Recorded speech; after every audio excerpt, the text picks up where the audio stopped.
ಕರ್ನಾಟಕದ ರಾಜಕಾರಣದಲ್ಲಿ ಬಹಳ ದೊಡ್ಡ ಛಾಪು ಮೂಡಿಸಿರುವಂತಹ ಒಂದು ವ್ಯಕ್ತಿತ್ವ ಕರ್ನಾಟಕದ ರಾಜಕಾರಣದ ಮಟ್ಟಿಗೆ ಅಂತ ಹೇಳಿದರೆ ಅದು ಸಾರೆಕೊಪ್ಪ ಬಂಗಾರಪ್ಪ. ರಾಜ್ಯದಲ್ಲಿ ಮಂತ್ರಿಯಾಗಿ, ಮುಖ್ಯಮಂತ್ರಿಯಾಗಿ, ಅದಕ್ಕಿಂತ ಮುಂಚಿತವಾಗಿ ಪ್ರತಿಪಕ್ಷ ನಾಯಕನಾಗಿ, ಮುಂದೆ ಶಾಸಕನಾಗಿ, ಸಂಸದನಾಗಿ ಸುದೀರ್ಘ ರಾಜಕಾರಣ ಮಾಡಿದಂಥವರು ಎಸ್ ಬಂಗಾರಪ್ಪ. ಅವರು ಅಧಿಕಾರದ ಅವಧಿಯಲ್ಲಿ ತಂದಂತಹ ಅನೇಕ ಕಾರ್ಯಕ್ರಮಗಳು ಕರ್ನಾಟಕದಲ್ಲಿ ಜನಜನಿತ ಮಾತ್ರ ಅಲ್ಲ, ಅದು ಅಲ್ಲಿಂದ ಆರಂಭ ಆಗಿ ಇವತ್ತೂ ಕೂಡ ಅಂತಹ ಕಾರ್ಯಕ್ರಮಗಳು ಮುಂದುವರಿತಾ ಇರುವಂಥದ್ದನ್ನು ನಾವು ನೋಡ್ತಾ ಇದ್ವಿ. ಹೀಗಾಗಿ ಸಾರೆಕೊಪ್ಪ ಬಂಗಾರಪ್ಪ ಅವರ ಮಕ್ಕಳ ಮೇಲೆ ಅವರು ರಾಜಕಾರಣಕ್ಕೆ ಬಂದಾಗ ಇದ್ದಂತಹ ನಿರೀಕ್ಷೆ ಬಹಳ ದೊಡ್ಡದು. ಅದರಲ್ಲೂ ಸಿದ್ದರಾಮಯ್ಯನವರ ಸರ್ಕಾರದ 2ನೇ ಅವಧಿಯಲ್ಲಿ ಶಿಕ್ಷಣ ಸಚಿವರಾಗಿ, ಪ್ರಾಥಮಿಕ ಮತ್ತು ಪ್ರೌಢ ಶಿಕ್ಷಣ ಸಚಿವರಾಗಿ ಮಧು ಬಂಗಾರಪ್ಪ ಅವರಿಗೆ ಜವಾಬ್ದಾರಿಯನ್ನು ಸಿದ್ದರಾಮಯ್ಯನವರು ನೀಡಿದಾಗ ಸಹಜವಾಗಿಯೇ ಮಧು ಬಂಗಾರಪ್ಪ ಅವರ ಕಾರ್ಯಶೈಲಿಯ ಬಗ್ಗೆ, ಅವರ ಕೆಲಸದ ಬಗ್ಗೆ ಚರ್ಚೆಗಳಾದಾಗ ಸಹಜವಾಗಿಯೇ ಅವರ ಅಪ್ಪ ಮಾಡಿದ ರೀತಿಯಲ್ಲಿದೆ ಮಗನೂ ಕೆಲಸ ಮಾಡ್ತಾರಾ ಅನ್ನುವಂತಹ ದೊಡ್ಡ ಪ್ರಶ್ನೆ ಇತ್ತು. ಆ ಪ್ರಶ್ನೆಗೆ ಒಂದಿಷ್ಟು ಉತ್ತರವನ್ನು, ಪಾಸಿಟಿವ್ ಆಗಿರುವಂತಹ ಉತ್ತರವನ್ನು ಮಧು ಬಂಗಾರಪ್ಪ ಅವರು ಕಳೆದ 2.25 ವರ್ಷದ ಅವಧಿಯಲ್ಲಿ ನೀಡಿರುವಂಥದ್ದನ್ನು ಕೂಡ ನಾವು ಸೂಕ್ಷ್ಮವಾಗಿ ಗಮನಿಸ್ಬೋದು. ಈ ವಿಚಾರಗಳ ಬಗ್ಗೆ ಇವತ್ತಿನ ಪಂಚಾಯಿತಿ ಪಾಡ್ಕಾಸ್ಟ್ನಲ್ಲಿ ಮಾತನಾಡೋದಕ್ಕೆ ಸ್ವತಃ ಮಧು ಬಂಗಾರಪ್ಪ ಅವರು ನಮ್ಮ ಜೊತೆಗಿದ್ದಾರೆ. ಮಧು ಅವರೇ, ಕಾರ್ಯಕ್ರಮಕ್ಕೆ ಸ್ವಾಗತ.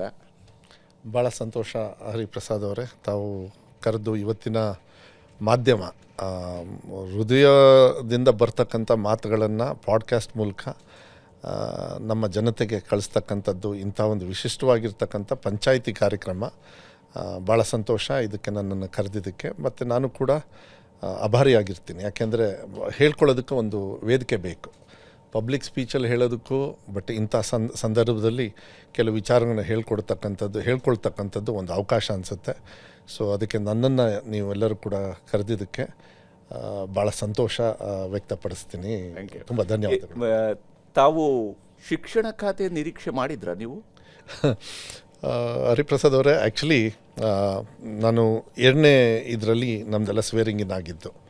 ಆ ಸ್ವೇರಿಂಗಿನ್ ಆದಮೇಲೆ ಒಂದು ದಿವಸ ಆದಮೇಲೆ ನಾನು ಯಾವ್ದು ಕೊಡ್ತಾರೆ ಅಂಥೇಳಿ ಏನೂ ಅಪೇಕ್ಷೆ ಮಾಡಿರಲಿಲ್ಲ. ಬಟ್ ಅಫ್ಕೋರ್ಸ್ ಮಾಧ್ಯಮದಲ್ಲಿ ತಾವೆಲ್ಲರೂ ಕೂಡ ಬೇರೆ ಬೇರೆ ಇಲಾಖೆಗಳನ್ನು ತೋರಿಸ್ತಾ ಇದ್ರಿ, ಕನೆಕ್ಟೆಡ್ ಟು ನಮ್ಮ ಕುಲ ಕಸುಬಿಂದ ಹಿಡಿದು ಬೇರೆ ಬೇರೆ ವಿಚಾರಗಳನ್ನು. ಆದರೆ ಒಂದು ಇದನ್ನು ಫೈನಲೈಸ್ ಮಾಡಿದಾಗ ನನಗೆ ಗೊತ್ತು ಏನು ಕೊಟ್ಟಿದ್ರು ಅಂಥೇಳಿ ಒರಿಜಿನಲಿ, ಬಟ್ ಅದು ನಾನು ಹೇಳ್ಕೊಳ್ಳೋದಕ್ಕೆ ನನಗೆ ಅಧಿಕಾರ ಇರೋದಿಲ್ಲ. ಆದರೆ ಮಾನ್ಯ ಮುಖ್ಯಮಂತ್ರಿಗಳ ಲಿಸ್ಟಲ್ಲಿತ್ತು.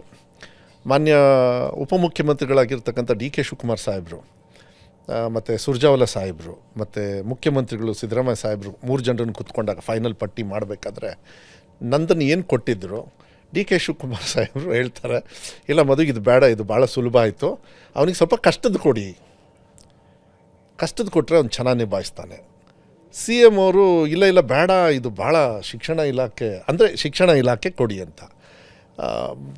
ಬೇಡ, ಅವನಿಗೆ ಫಸ್ಟ್ ಟೈಮ್ ಮಿನಿಸ್ಟ್ರು ಬೇರೆ, ಭಾಳ ಕಷ್ಟ ಆಗುತ್ತೆ ಅವರಿಗೆಲ್ಲ, ಪಾಪ ಬೆಳೀತಕ್ಕಂಥ ಹುಡುಗರು ಅದದ್ದೆಲ್ಲ, ಇಲ್ಲ ಅವನಿಗೆ ನಾಯಕತ್ವವನ್ನು ಬೆಳೆಯುತ್ತೆ, ಅವನಿಗೆ ದಯವಿಟ್ಟು ನೀವು ಕೊಡಿ, ಇದನ್ನು ಅವನು ಚೆನ್ನಾಗಿ ನಿಭಾಯಿಸ್ತಾನೆ ಅಂದಾಗ ಸುರ್ಜಾವಲ್ ಅವ್ರು ಹೇಳ್ತಾರೆ, ನಾನು ಕನ್ಕರೆನ್ಸ್ ಕೊಡ್ತೀನಿ, ಯಾಕೆಂದರೆ ಅವನಿಗೆ ಸ್ವಲ್ಪ ಕಷ್ಟದ ಕೊಡಿ. ನಾನು OBC ಪ್ರೆಸಿಡೆಂಟ್ ಆಗಿದ್ದೆ, ಮತ್ತು 2023 ಮ್ಯಾನಿಫೆಸ್ಟೋ ನಾನು ನನ್ನ ಕ್ಷೇತ್ರನೂ ನೋಡಿಕೊಂಡು ಬೇರೆ ಕ್ಷೇತ್ರಗಳಿಗೂ ಕೂಡ ಓಡಾಡ್ತಕ್ಕಂಥ ಕೆಲಸವನ್ನು ಕೊಟ್ಟಿದ್ದರು. OBC ಅಧ್ಯಕ್ಷನಾಗಿನೂ ಕೂಡ, ಅದ್ರ ಜೊತೆಗೆ ನನ್ನ ಕ್ಷೇತ್ರನೂ ಕೂಡ, ಮತ್ತು ಮ್ಯಾನಿಫೆಸ್ಟೋನು ರೆಡಿ ಮಾಡಬೇಕಾಗಿತ್ತು. ಸೊ ಇದನ್ನೆಲ್ಲ ನೋಡಿದ್ರು, ಹಾರ್ಡ್ ವರ್ಕಿಂಗ್ ಮಾಡ್ತಾನೋ ಇಲ್ವೋ ಎಲ್ಲದನ್ನೂ ನೋಡಿ ಸುರ್ಜಾಲ್ ಇಲ್ಲ ಅವನಿಗೆ ಕಷ್ಟದ್ದೇ ಕೊಡಿ, ಭಾಳ ಕಷ್ಟದ್ದು ಕೊಡಿ ಅಂತ ಹೇಳಿ. ಆವಾಗ ಕೊಟ್ಟಾದಮೇಲೆ ನಾನು ಗೊತ್ತಾಗಿತ್ತು, ಇನ್ನೂ ಅನೌನ್ಸ್ ಆಗಿರಲಿಲ್ಲ.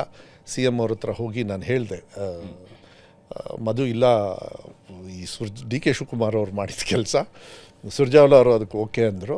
ಆದರೆ ಒಂದು ತಿಳ್ಕೊಳ್ಳಿ, ಇದು ಭಾಳ ಪವಿತ್ರವಾಗಿರ್ತಕ್ಕಂಥ ಇಲಾಖೆ, ಭಾಳ ಸಮಸ್ಯೆ ಆಗಿಬಿಟ್ಟಿದೆ, ಅದು ನಿಂದಲ್ಲ ತಪ್ಪು, ಅದು ಪೂರಕವಾಗಿ ಬಂದುಬಿಟ್ಟಿದೆ.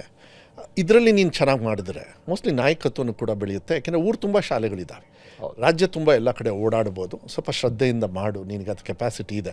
ನಾನು ಪಕ್ಷ ಸೇರಬೇಕಾದ್ರೂ ಕೂಡ ಅವ್ರು ಹೇಳಿದರು, ನಿನಗೆ ಆ ಕೆಪಾಸಿಟಿ ಇದೆ, ನಿಮ್ಮ ತಂದೆಯವ್ರ ಹೆಸರಿದೆ. ಈಗ ನನಗೆ ಇಂಟ್ರೊಡ್ಯೂಸ್ ಮಾಡಬೇಕಾದ್ರೆ ಮಧು ಬಂಗಾರಪ್ಪ ಅಂತ ಹೇಳಲಿಲ್ಲ ನೀವು, ಮಧು ಅಂತ ಹೇಳಲೇ ಇಲ್ಲ ನೀವು, ನಾವು ಜೀವನ ಇಡೀ ನಾನು ಕೊನೆ ಉಸಿರಿರೋರ್ಗು ನಾನು ಎಷ್ಟೇ ದೊಡ್ಡ ಹುದ್ದೆ ತೊಗೊಂಡ್ರೇನು ನಾನು ಬಂಗಾರಪ್ಪನ ಮಗನಾಗೆ ಫಸ್ಟ್ ಆಗಿರ್ತೀನಿ ಹೊರತು ಇನ್ನೆಲ್ಲದು ನನಗೆ ಎರಡನೇ ಭಾಗ ಬರುತ್ತೆ. ಅದು ನಾನು ಏನು ಮಾಡೋಕ್ಕಾಗಲ್ಲ. And I am very proud of it.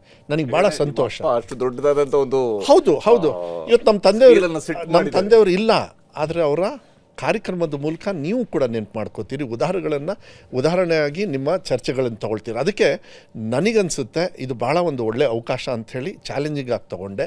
ಕಷ್ಟ ಆಯಿತು, ಟೀಕಾ ಟಿಪ್ಪಣಿಗಳಂತೂ ಸಿಕ್ಕಾಪಟ್ಟೆ ಆಯಿತು ಸ್ಟಾರ್ಟಿಂಗು. ಇಟ್ಸ್ ಓಕೆ, ಟೀಕಾ ಟಿಪ್ಪಣಿಗಳು ವ್ಯಕ್ತಿಗತವಾದಾಗ ಸ್ವಲ್ಪ ಮನಸ್ಸಿಗೆ ನೋವಾಗ್ಬೋದು. ಯಾಕೆಂದರೆ ನಾನಲ್ಲ ಇದು ತಪ್ಪು ಮಾಡಿರೋದು. ಕೆಲವು ಸತಿ ಏನಾಗ್ತದೆ, ನಾನು ಕನ್ನಡ ಓದಬೇಕಾದ್ರೆ, ಯಾಕೆಂದರೆ ನಂಗೆ ಓದಕ್ಕೆ ಮಾತಾಡೋದ್ರಲ್ಲಿ ನಾನು ನಿಮ್ಮನ್ನು ಬೇಕಾದ್ರೆ ಬೀಟ್ ಮಾಡ್ಬೋದು, ಆದರೆ ಈ ಓದೋದ್ರಲ್ಲಿ ಸ್ವಲ್ಪ ಕಾಗುಣಿತ ಇದೆಲ್ಲ ಹೆಚ್ಚು ಕಮ್ಮಿ. ಬಿಕಾಸ್ ನಾವೆಲ್ಲ ಇಂಗ್ಲೀಷ್ ಮೀಡಿಯಮಲ್ಲಿ ಶಿವಮೊಗ್ಗದಲ್ಲಿ ಬಂದು ಅಲ್ಲಿ ಇಂಗ್ಲೀಷ್ನ ಕನ್ನಡದಲ್ಲಿ ಹೇಳ್ಕೊಡೋರು, ಇಲ್ಲಿ ಬಂದಮೇಲೆ ಕನ್ನಡನ ಇಂಗ್ಲೀಷಿಗೆ ಹೇಳ್ಕೊಡೋರು. ಒಂಥರ ಭಾಳ ಕಷ್ಟ. ಆ್ಯಂಡ್ ಭಾಳ ಬುದ್ಧಿವಂತನ ಅಂತ ಹೇಳಿದರೆ ನಾನೇನಂಥ ಒಳ್ಳೆ ಸ್ಟಡೀಸಲ್ಲಿ ಭಾಳ ದೊಡ್ಡ ಇದೇನಲ್ಲ. ಬಟ್ ನನಗೇನು ಬೇಸಿಕ್ ಬೇಕಾಗಿತ್ತು ಕಾನ್ವೆಂಟಲ್ಲಿ ನಮ್ಮ ತಂದೆಯವರು ಓದಿಸಿದ್ರು. ಬಟ್ ನಮಗೆ ಸಿಗ್ತಕ್ಕಂಥ ಅದೃಷ್ಟಗಳು, ಯಾಕೆಂದರೆ ನಮ್ಮ ತಂದೆಯವ್ರ ಹೆಸರಿದೆ ಅಂತ ಹೇಳಿದರು, ಅದು ಸಾಮಾನ್ಯ ಜನರಿಗೆ ಇದೆಯಾ? ಅದು ಸಿಗೋದಿಲ್ಲ ಮದು. ಅದಕ್ಕೆ ಸಾಮಾನ್ಯ ಜನರಿಗೆ ಕೊಡಬೇಕಾಯ್ತು. ತಂದೆ ತಾಯಿಯವರು ಮಕ್ಕಳು ಹುಟ್ಟಿದ ತಕ್ಷಣ ಅವ್ರ ಕನಸು ಫಸ್ಟ್ ಕಾಣೋದೇನು ಅಂದರೆ ನನ್ನ ಮಗನಿಗೆ ಒಳ್ಳೆ ಎಜುಕೇಷನ್ ಕೊಡಬೇಕು. ಈವನ್ ಲೇಬರ್ ಕ್ಲಾಸ್, ಯಾರೋ ಒಬ್ಬ ಕೂಲಿ ಮಾಡೋರು, ರೈತರು ಎಲ್ಲದೂ ಕೂಡ ಕನಸಿಡ್ಕೋತಾರೆ. ಅಂಥ ಒಂದು ಜವಾಬ್ದಾರಿನ ನೀನು ನನ್ಸು ಮಾಡೋಂಥ ಹಾದಿಯನ್ನು ಪ್ರಯತ್ನ ಪಡು, ಹೇಳ್ತೀನಿ ಎಷ್ಟಾಗುತ್ತೋ ಅಷ್ಟು ಮಾಡಿ ಅಂತ. ನನಗನ್ಸುತ್ತೆ 3 ವರ್ಷ ಆಗ್ತಾ ಬಂತು. ಒಂದು ಹಂತಕ್ಕೆ ತೃಪ್ತಿ ಇದೆ, ಮೊದಲ ಸಾಧನೆ ಸಿಕ್ಕಿದೆ ಅಂತ ಇಲ್ಲ, ಹಂತವಾಗಿ ಸಿಕ್ಕಿದೆ, ಇಲ್ಲ ಅಂತ ಹೇಳಲ್ಲ. ಅದಕ್ಕೆ ಕಾರಣಕರ್ತರಾಗಿರ್ತಕ್ಕಂಥ ಮಾನ್ಯ ಮುಖ್ಯಮಂತ್ರಿಗಳಿಗೆ ಧನ್ಯವಾದಗಳು ಹೇಳಬೇಕು. ಅದೇ ರೀತಿ ಶಿಕ್ಷಣಕ್ಕೆ ಸ್ವಲ್ಪ ಒತ್ತನ್ನು ಮಾನ್ಯ ಡಿ ಕೆ ಶಿವಕುಮಾರ್ ಸಾಹೇಬರು ಕೊಡ್ತಾರೆ. ಬಟ್ CM ಸಾಹೇಬರು ನನಗೆ ಯಾವತ್ತೂ ಕೂಡ ಬಜೆಟಲ್ಲಾಗಲಿ ಏನರಲ್ಲಾಗಲಿ, ಆಮೇಲೆ ಒಂದು ಸತಿ ಕೊಟ್ಟ ಮೇಲೆ ನಾನು ಯಾವತ್ತೂ ಕೂಡ ಅವ್ರ ಹತ್ರ ಹೋಗಿ ನನಗೆ ಮತ್ತೆ ದುಡ್ಡು ಕೊಡಿ ಅಂತ ನಾನು ಕೇಳಲಿಲ್ಲ. ಯಾಕೆಂದರೆ ಸಫಿಷಿಯೆಂಟ್ ಕೊಟ್ಟು, ಬಟ್ ದುಡ್ಡನ್ನು ತಂದಿದ್ದೀನಿ. ಅಜೀಮ್ ಪ್ರೇಮ್ಜಿ ಫೌಂಡೇಶನ್ ಇರ್ಬೋದು, ಬೇರೆದೆಲ್ಲ ಅದನ್ನು ಮೋಸ್ಟ್ಲಿ ನಮ್ಮ ಚರ್ಚೆ ಮೂಲಕ ಮಾಡ್ಬೋದು. ಆದರೆ ಭಾಳ ತೃಪ್ತಿ ಇದೆ. ಮಾನ್ಯ ಮುಖ್ಯಮಂತ್ರಿಗಳು ಹೇಳಿದರು, ಇಲ್ಲ ಇದು ಭಾಳ ಕಷ್ಟದ ಕೆಲಸ, ಫಸ್ಟ್ ಟೈಮ್ ನೀನು ಮಿನಿಸ್ಟರ್ ಆಗ್ತಾ ಇರೋದು, ಸೊ ನೀನು ಹುಷಾರಾಗಿ ನೀವು ಮಾಡಿದರೆ ನಿನ್ನ ನಾಯಕತ್ವ ಬೆಳೆಯುತ್ತೆ ಅಂತ. So I am doing 2 things. 2 ಕೆಲಸ ನಡೀತಾ ಇತ್ತು. ಒಂದು, ಒಬ್ಬ ಶಿಕ್ಷಣ ಸಚಿವನಾಗಿ ಒಳ್ಳೆ ಕೆಲಸ ಮಾಡೋದು. ಅದ್ರ ಜೊತೆಗೆ ನಮ್ಮ ತಂದೆಯವ್ರ ಅಭಿಮಾನಿಗಳಿಗೆ ಟಚ್ ಮಾಡಿದಾಗ ನೀವು ಹೇಳಿದ್ರಲ್ಲ, ಅದು ಫಲ ಬರುತ್ತೆ. ಸ್ಟಾರ್ಟಿಂಗಲ್ಲಿ ಫಸ್ಟ್ ಇಯರಲ್ಲಿ ನಾನು ಯಾರು ನಿಮ್ಮ ಮೀಡಿಯಾದವ್ರ ಕೈಗೆ ಸಿಕ್ಕಿರಲಿಲ್ಲ. ಈಗ ನನಗೆ ಇಲಾಖೆನೇ ಗೊತ್ತಿಲ್ಲ.